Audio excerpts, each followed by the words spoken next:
David, you don't look old enough, but you are a Normandy veteran, Western Europe veteran from 1944-45. Correct. What was your job? I was a lieutenant troop leader of 5 troop A Squadron Sherwood Rangers Yeomanry. That's the Nottinghamshire Yeomanry. How old were you? I was 19 when I was in action against the Germans. I joined the army at 18 on my birthday, and because it was the thing to do, sort of thing, I did a year and a half. It took to train us from being a schoolboy to being, well, we were a man at 18, of course, to the being a lieutenant in able to command a troop of 4 tanks. And what kind of tanks were they at that point? Sherman 5, yeah. Fireflies? 4s. No, we had one Firefly later on, but immediately we had Sherman 75mm gun tanks. So you're being sent over to Europe. D-Day happens. You land. When do you land? I went over on D2. D-Day, of course, was D-Day, but the regiment went on D-Day. But I didn't know anything about them. I was just a reinforcement. And I took over 16 Cromwell tanks. So you land 2 days after D-Day. You take over 16 tanks. Yes, to Normandy, yeah. Age 18. Yeah. And what's that like? Because you've got these grizzled veterans. Those people. We had a skeleton crew. I was a reinforcement, you see, and we went over just to sort of hand the tanks and the men over. When we left on D2, as I said, and then we floated about on D3 on a ship which was rather like a snake going over the waves. And we landed at about 4 o'clock on D4, and the first tank, the captain came over and said, "Get these." He used a very old English word actually to tell me to hurry up, and I said to the first tank, "Right, off you go," and he went down the ramp, and it went down and down. And woof, upside down, complete with the men in it, and disappeared. And we'd obviously, something had gone wrong, but I didn't know what it was. And the captain came over and he gave the most enormous ticking off to me for doing it. And I stood there frightened to death, really. We were, in fact, being machine gunned and attacked by Messerschmitt 109s at the time, just occasional ones whizzed over. And so it wasn't really a very nice place to be. I'd rather have been at home with Mum at that time, I'll tell you. So the first tank, did you lose the crew? Was the crew Yes, drowned? yes. Only 2, only a skeleton crew. Normally a tank's got 5 people in it. But we were a reinforcement, you see. But so that's your first command in Europe. The first thing that happens is the tank. Lost the tank, yeah, immediately. And what did that do for your confidence? Did you feel awful about that, or did you have to keep moving, keep making decisions? Well, I mean, I was a bit concerned about it, to put it mildly, and the captain didn't help because he was blaming me for doing it. Well, I hadn't done anything except tell the bloke to get off the ship, you see, tell the driver to get off the ship. And we went down the ramp, and I couldn't understand what had happened. Well, then they pulled the ship back. But the point was they put a sea anchor out with a huge, great hawser, and they put the thing into reverse. Fortunately, the tide was still coming in, so they just managed to get the ship off the shore. And just as they did it, the hawser broke with a terrific crack, and it came back and it sawed all the sort of funnels and rails and things on the other side of the ship clean off as if it was a knife. We weren't standing on that side. But if it had come our side, we'd have had it, of course. But the point was that then we came in again, and the ramp went down, and off we went with the other tanks. Well, 50 years later, I went back and took a photograph of the area of Gold Beach where we landed, and the tide was out. And if you look at that area where the tide is, the Hamel there, you'll find that the sea has a habit of scooping sort of trenches out, and so we obviously right on the edge of a hole, and the tank went, by a bit of bad luck, instead of going into 8 foot of water, it went into 18 foot of water. And that was the start. Well, anyway, we got the other 15 tanks off, and we were up on the shore. And the ship, of course, the crew on the ship were very sort of nervous and edgy about the whole thing, actually. Anyway, I didn't stop to talk to them. We went off, and then, of course, the tanks were taken off me very quickly because, they were needed to fight. And as far as the men were concerned, they were taken away from me. And the next thing I knew was I was directed to a thing called the Sherwood Rangers Yeomanry. I'd never heard of the Sherwood Rangers. And I met this fellow, John Semkin, he was a captain because the regiment landing on D-Day, the colonel was killed, and they had various casualties. They lost about 10 tanks getting onto the shore. And but A Squadron, they were landed dry. They weren't swimming ones. And they went on down to Bayeux. And I joined them at a place called Fontenay, just south of Bayeux. On D, it was actually D, probably I went D5 and then D6. What was the bridgehead like at that point? I mean, was it just packed with men and vehicles and tanks and aircraft overhead? Was it overwhelming? Well, you have to remember essentially one thing about all this, and that is that you're only talking to a peanut. I mean, I was only a little tiny speck, wasn't I? I was a lowly second lieutenant, a mere nothing. And the fact is that we only had our own little bit of the area to look at and see. I mean, we didn't know what was going on. I mean, I didn't even know D-Day was going on. Don't forget, when I got on the ship to take the tanks over, I said to the chap, well, I was supposed to just put the tanks on and anchor them down, and I thought I had to get off and go and get some more tanks. And the chap said, get off. He says, you better look through the porthole. When I looked through the porthole, we were at sea, and I said, well, where are we going? He said, well, France, of course.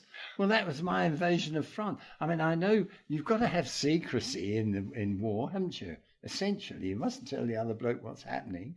And so in the circumstances, that was secrecy gone balmy, wasn't it? Because I had no idea. And we just went to France. And that was it. That's how it went. And then you joined a unit that you'd never met before. And then I joined I'd never even heard of. And then the next thing was, of course, that the squadron leader placed me as the troop leader under instruction from a chap called Neville Fern. He was a lieutenant who'd been with them for some time. And he had to go and do something else. So on I did 1 day under instruction. You hear about the fighter pilots having only 25 hours flying and all that. I had 1 day under instruction, and the next day I was in charge of the troop. I was in command of 3 tanks we had first of all. In battle? Well, yeah. I mean, but we actually fought. We did some shooting on D6 the day I was under instruction. The first day. And then, I mean, it was, but there's nothing very clever about it. I mean, it just sort of happens, doesn't it? You're there doing it. Well, I think it sounds pretty clever to me. So you're leading 3 tanks. Did you worry that they wouldn't respect you because you just turned up or? That was a terrible thing, if you really want the truth. The men I was with, it was a first-rate, frontline, well-known tank regiment, one of the best. If you read the history, people like General Horrocks says that the Sherwood Rangers were, one of the top regiments. And the fact of the matter was that these chaps that I was in command of, the sergeant, for instance, was totally hostile to me. He was 40 years old. He'd got a wife and kids at home. He'd had enough in the desert, but he'd done the landing on D-Day. And to be honest with you, a whippersnapper of 19 years of age coming in, telling him what to do, wasn't on. And the fact was that he resented me completely, as did the men in the tank. For instance, the first thing we were taught to do as a lieutenant or a tank commander was to have the sights T&A, test and adjusted. That means that what you have to do is you take the firing pin out of the main armament, main gun. It's about that long, about as thick as my wrist, or just no thinner, about my thumb, like that. And you look up, you go around the front of the gun, and if you look at a big gun, you'll see there are marks on it on the end of the barrel. And what you do is you get a bit of grease and a bit of grass and make a cross tees on the end of the barrel. You then go back and you aim the gun up until you see what you've probably read off the map, a shirt spar if there's one around, or something anyway, a target at whatever it is, 500 yards. So you set it at that. Then you go to the sights, which are next door to that, and you adjust those so that you adjust the sight at 500 yards on the sight and lock it, you see, and lock them both. And then when you put a round up the spout, it fires. So I said to my gunner, this new chap I was with, on D7, if you like, when I was in charge, have you teenaged your sights? And he said, what's it could do with you? So I said, everything. And I want to know, have you done it? So he said, no, I haven't, and there's no need to either. This is a trooper talking to a lieutenant. So, mind you, he was much older than me. And so I said, well, I want you to TNA him. He said, they're all right. There's no need to do it. I said, I want you to do them. He just wouldn't answer. So I said, okay, I'll do it myself. So I knew telling a lie. The gun was aiming there and the sights were aiming there. They no more would have shot a tank than jump off the moon.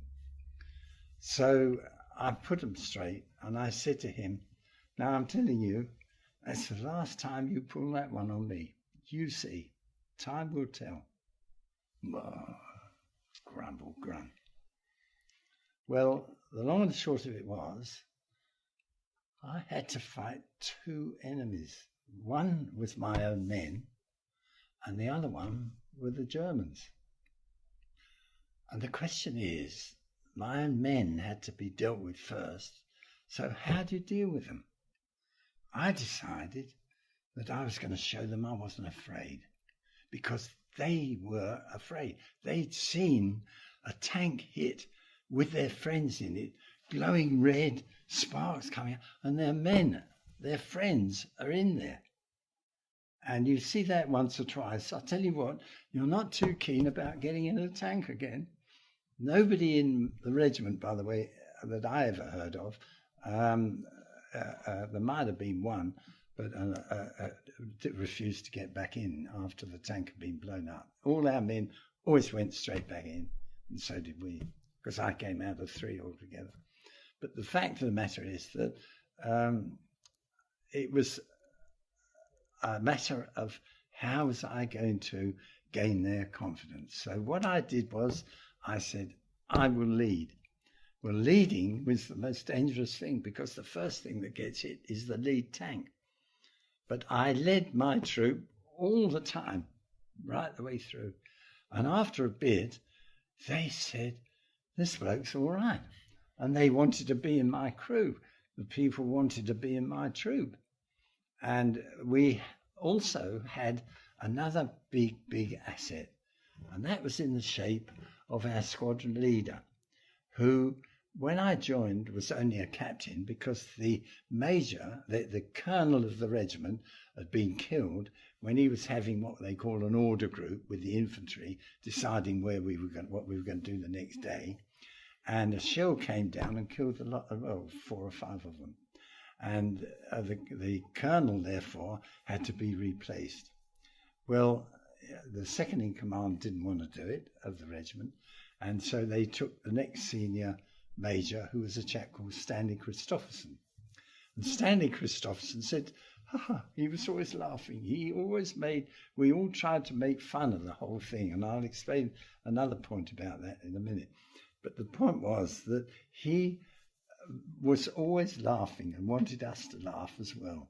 And we did, as young blokes. And we got up to various antics, some of which I'll tell you about. But in principle, he commanded the regiment. So we got a major in charge of the regiment. That's a colonel's job. So they had to promote him. And then John Semkin, who was the second in command of A Squadron, he was a captain when I joined them. And then he became a major. So the regiment was in a complete turmoil when I joined it. And that's before you have to deal with the Germans. What was the first German vehicle or infantryman that you saw? A Tiger. A Tiger? Yeah, I would say so. What happened there? Close? Was it? It was just the other side of a hedge going down, and where we were. It just passed us, and then somebody else caught it up later on. You see, one of the other problems was you realise there were only 167 Tigers in Normandy, of which, incidentally, only 3 got back to Germany. So we did a bit of good, didn't we? But most of them were either Mark IVs or Panthers. And the Panther and the Tiger were totally inviolate against us. Our gun would no more, if you tried to shoot at them. I mean, I've actually, what sort of distance are we talking about? About twice the distance from, you see your bookcase down there? Well, twice that distance, roughly, of this building. I mean, I've actually shot at a German Panther and it's just gone straight off, you know. That's less than 100 metres. I mean, yeah. Well, sometimes they would be very close to us, you see. Well, I was talking to you about, I'm jumping ahead a bit here, perhaps, but there was an occasion, for instance, when we were very close to the Germans, and the thing was that suddenly over the air came this voice. Their radio linked in onto our net, you see, and this German calls out, "You English Feind, we are coming to get you." And so, you know, larking about, I called down the thing. I said, "Oh, good, if you're coming over, will you hurry up? Because I've got the kettle on." And the bloke on the end goes, "Wah!" He got in a great rage about that, you see, because they could speak perfect English. And we took the mickey on things like that. We had, for instance, we never wore a tin hat. We always wore berets. We didn't have body armour or anything like that, just as we saw, with your head out the top of the tank. That's why we had so many casualties. Don't forget the job I was doing, the crew commander, was average life was a fortnight. That's all they gave you as a lieutenant. And this is probably a point about that medal that you see there. What about all those chaps who were killed and they didn't get a medal at all because they were dead? You only get that if you're alive. And I can't help thinking about that, because you have to realise that as troop leaders particularly, we used to help one another. If you were another troop leader, you see, I mean, you would not hesitate to help me out if I was in trouble in the same way that I did with you. Unfortunately, one of my friends, he did just that, and he was talking on the air, and suddenly he stopped talking, and he dropped his Sten gun, and it went off on its own, and he just shot up a huge big tank, anti-tank gun the Germans had, an 88, which was firing at me at Nijmegen. It had got 20 men round it, and they were loading it up and firing at me. I would have been a dead duck. I mean, it hit me, and I was blinded anyway for about 20 minutes or something like that, and then I found I could see, so it was all right. But it was very, very dicey, and he came along and shot through the trees and shot it up and stopped it. And as he's telling me what he's done, because I didn't realise why it had stopped, you see, and he said, "Well, how about that, Dave? You see, you feel better now?" I said, "Oh, yeah, righto, Dickie." Harry Heenan. I said, "Well, I'll see you tonight when we'll have a chat up," because we used to have a rum or something like that to drink, the stuff, and or a cup of tea. And he, of course, was talking to me, and he dropped his Sten gun and it went off on its own and machine gunned him. And I have to live with that, really. It's hard because I think about him. He was an only son, and the mother and father wrote letters. The padre and the colonel and those sort of people would never let us know the letters and things that were written to the regiment. They wanted to know where was his watch and whether. Well, to be perfectly honest, what happened when the blokes got killed, we just used to share the stuff around. I mean, you see, don't forget, on the back of a Sherman, you didn't have any boxes or anything like that to protect anything. So we were continued being shot at. Don't forget, in a tank, you can't hide behind a tree or nip behind a house double quick. I mean, you're there, and so we were continually shot at. When we were in action, I mean, we weren't continually shot at all the time because we weren't in action all the time. But the truth of the matter was that we hadn't got anything other than what we stood up in, because our bedrolls and blankets and uniform and spare kit and everything else was continually being set on fire at the back of the tank, you see. So how many tanks were you in that were destroyed? Two, and I was in the third one, but I didn't lose that. I came out of it, but I came out of 3 tanks in that context. And so, but I lost 2. But that some lost more than that, of course. Don't forget the colonel, Stanley Christopherson, came out of 5 tanks in the desert, 5 tanks in one day. What? Mm. And you fought. So after Normandy, you fought in part of the breakout. Yes. Well, we went through Falaise Gap, and then up northern France, and then. Well, when we got to Doullens, I overran a flying bomb site. I didn't know that it was a flying bomb, but we arrived at a crossroads at Doullens, and actually it was Harry Heenan who was because he didn't get killed until we were up in Nijmegen. On the way up there, you see, Harry was lead doing it, because he very often, a lot of the troop leaders like me did do the leading, you see. And he was in the lead of the whole thing. But we'd been hurtling up the road got cracking. Once we got cracking, we moved at pretty good speed. And we got over this hill, and just as he did, whang, he got shot at, but from a gun that was on the crossroads that we were going over to get into Doullens. And the fact was that this round came on the top of his tank, and there was a huge gouge out of the top of his tank about 6 inches from his head. And so he backed up double quick, and we all concertinaed up behind. And I got out of my tank and I went over to John. I said, what the hell's going on? Why aren't we going ahead, you see? John Semkin, this is the major. And I said, well, why aren't we going ahead? He said, well, Larry's just been shot at by a gun down there, you see. So I said, well, wait a minute, look, and I've got my map in my hand, as we usually have.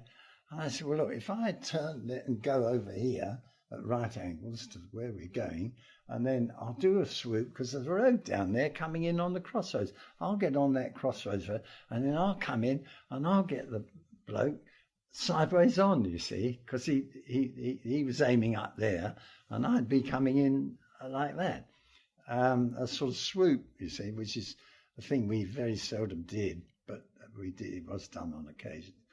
Anyway, the point was that as we went, John said, okay, if you want to do it, get on with it, you see.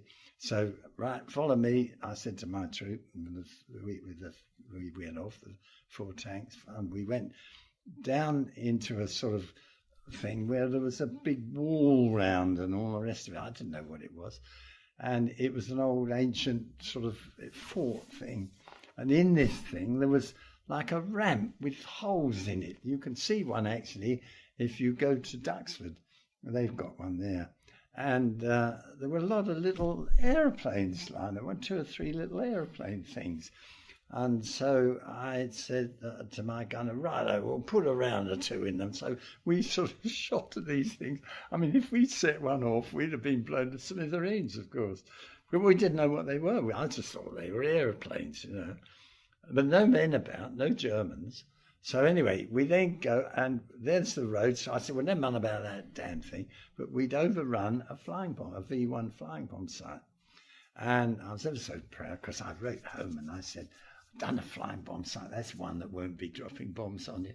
You That know. must have been a good feeling, yeah. Well, yeah, I felt good about that. Well, and then you But went. then we came into the thing, and somebody had already shot the gun, and so then we went through Doullens, and we didn't have much trouble. A few Germans actually. I mean, you know, all the time there was a bloke with a Panzerfaust or a Panzerschreck shooting at you, and you had to be a bit sharp. You see, the big thing about being a troop leader or a proper troop commander was that you had to learn and how to deal with things. You see, John Semkin saved our lives because he taught us how to fight the blinking Germans. Think about it for a minute. Our guns just wouldn't knock the German tanks out head on at all. And if you made a slight mistake, you were dead duck. Just as quick as that. I mean, there was no messing about. The Germans were very sharp blokes. And so we had to be sharper. And all I can say is that John, you see, a lot of squadron leaders, we had one after he had a nervous breakdown and packed up at Gardenkirchen, because it got to him in the end. You realise that the top brass were ever so upset about sending the young boys to their deaths, literally. And it got to John, and he had a nervous breakdown.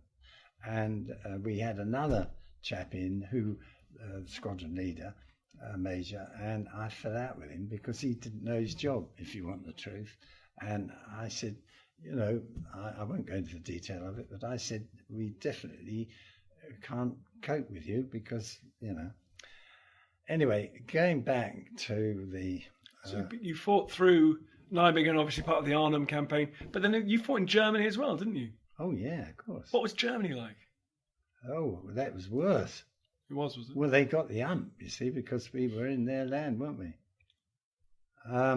If you talk about Cleve, for instance, where that's near the Reichswall, the whole regiment was in a line going up through up this road, and on the left-hand side there were a number of houses, pairs, and then there was a gap where the garages should have been, hadn't been built, and then another house, you see. And suddenly I was actually taken out because they did take you out of a tank for perhaps 2 or 3 days or something like that, just to give you a blow. The padre, or particularly the doctor, would keep an eye on the young blokes and say, well, he's had enough for a bit, to get him out and let him have a little day or two off, you see. And so they were very, very considerate like that. And anyway, we're in this line, and I'm in a little tiny Humber armoured car. And I'd got a driver, no arms or anything like that, no gun on it or anything. And the point was that suddenly one of the tanks, our tanks, about 4 or 5 vehicles up in front of me, because I was the LO, liaison officer to the colonel. In other words, I'd like a gopher I was, but I didn't have to do anything. I just tagged behind him, you see.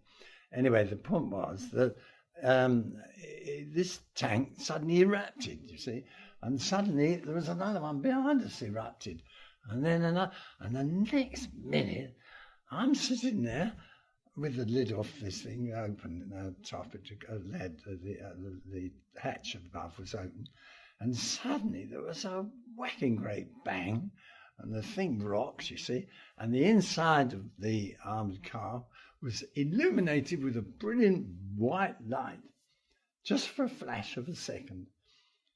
And I said, well, what was that? And I used a few old English words, actually. And I stuck my head up and I looked. And when I turned around and looked, I was looking straight down the barrel of a Jag Panther with an 88. And it was aiming at me. Well, fortunately, what had happened was he couldn't quite depress his gun because I'd only got such a little vehicle, you see. And when he fired, the white is the trace that's on the back end of an armoured AP, armoured piercing round, which is a solid lump of steel weighing 22.5 pounds, which moves incidentally at faster than the speed of sound. And that had whizzed over my head, and that was the white light as it went over, you see, the phosphorus. Are you alive? And I was very lucky to get away with it, because then, having fired, he didn't waste any time. He backed up and he wanted to get off and have another go at another one. But can you imagine? That was a near squeak, wasn't it? Are you alive today through good luck or because you were good at your job? Well, they missed a lot of times, but not all the time. They didn't miss me, no. I would say in principle, I'm alive today because John Semkin kept us. He thought about how to deal with them, and he told us a system of dealing, which I'll tell you about. But the point was that, you see, most of the time, the squadron leaders didn't think about it. They just said, all right, well, we've got to go there. So, righto, 4 troop, 5 troop, whatever it was, go there, you see. Well, John didn't do that. He thought, how are we going to do it? Not lose the tanks. And he decided that he would get hold of us, the 4 of us, and he said, now look, you must fire for about a quarter of an hour before you move. Brass the area up before you move. Because when you're being shot at, you cringe. And so consequently, that's what we did. We would fire for about a quarter of an hour. And then whilst the tanks were firing, I would then let them know that I was moving, my troop. And then, because don't forget, I had a troop section and we were very much on our own. I mean, it was my war that we fought, that little bit. And there was no question. I mean, John would come over the air and tell us which way to go and things like that. But when it came to the actual, dealing with the Germans and fighting them, it was the troop leaders who did it, you realise, not the colonels or the majors. But anyway, long and the short of it was that I would then advance with them firing past me, and then I'd get up and in amongst and then brass them up, right close up to them. Get up close. Yeah, get in amongst them, you see. It was all a bit dicey. That's the biggest understatement I've ever heard. And now you've written a book. Well, we're being helped to write a book, yes. What's it going to be called? Tank Action, it's called. Tank Action. Yes. And like that will tell you quite a bit about it. Well, I'm looking forward to reading that. And when were you demobbed after the war? When the war was over, I was still 4 months off being 21. So they said, righto, you can go to Japan now and do the landing on Japan. And so I thought, well, I won't come back from that, but never mind. Because we never expected to survive, you realise. I mean, but if you might say to me, were you afraid or anything like that? Well, the answer is no. And how did we stand it? Well, the answer was we got numb to it. I liken the situation to when they made, well, you wouldn't know because you're too young, but they made the M1, and I can remember people saying, I'm not going up that motorway, it's jolly dangerous, I'm not going on that. Literally. Well, now you don't think about going up the M1, do you? I mean, what's wrong with that? Well, that was the same, if you can appreciate what I'm getting at, that was the same sort of attitude that we adopted. We knew we were going to get killed, but actually I don't think it was going to be me. I think it'd be the other bloke, really. But in principle, we got numbed to it. That was the real point. And it just accepted the situation, and we lived by the day and all the rest of it. One of the big problems, of course, was that it went on for so long. If you look at the reason why the French have been kind to us and given us a medal, is because they worked it out. I did 89 days of fighting in France. Not continuous, because we used to do, they tried to give us 10 days in action and 5 days out. But we didn't always get that at all. They move us on, And, but, I mean, if you were a prisoner of war, I'm not decrying people who are prisoners of war or in concentration camps, but a lot of them had a reasonable expectation they were going to wake up in the morning. We didn't. Don't forget, we have a number of people. I can take you to gravestones in Bayeux, where the Royal Armoured Corps was the overall holding thing of the tanks, and then you had the Royal Tank Regiment and the Notts Yeoman and the Derbyshire Yeoman and all of the rest of them. In other words, you were in the Royal Armoured Corps, and then you were sent off to an individual unit. Well, then you'd have a different cap badge, you see. But the point is, the original one is on the gravestone of 3 chaps who we know in Bayeux who were in our tanks. Well, why have they got those original badges up? Well, the answer is because they were reinforcements who came in to take the place of the fellas who were killed in the tank yesterday, and they got in the tank at, say, 8 o'clock or 9 o'clock in the morning, and by midday they were dead, for the simple reason that the lorries that came up with fuel and ammo and cap badges and so on, well, they don't come up until night time. So these boys hadn't done a day's fighting. They were killed. Don't forget, a lot of people, and when we did this medal thing in the, the presentation in the French embassy the other week, a lot of the people had only had 25 minutes of war in France. And that was their war. Well, can you imagine what it's like going day after day after day after day after month after month? I mean, we were absolutely knackered at the end of it. Well, all I can say is... And then it wasn't the end of it, because we had to do Belgium. I mean, we had a thing called Giel in Belgium, which was horrendous. And then we had Holland. I did a talk to the Dutch. They got me to go over there, and I did 6 talks in 5 days for them because it was their anniversary of liberation.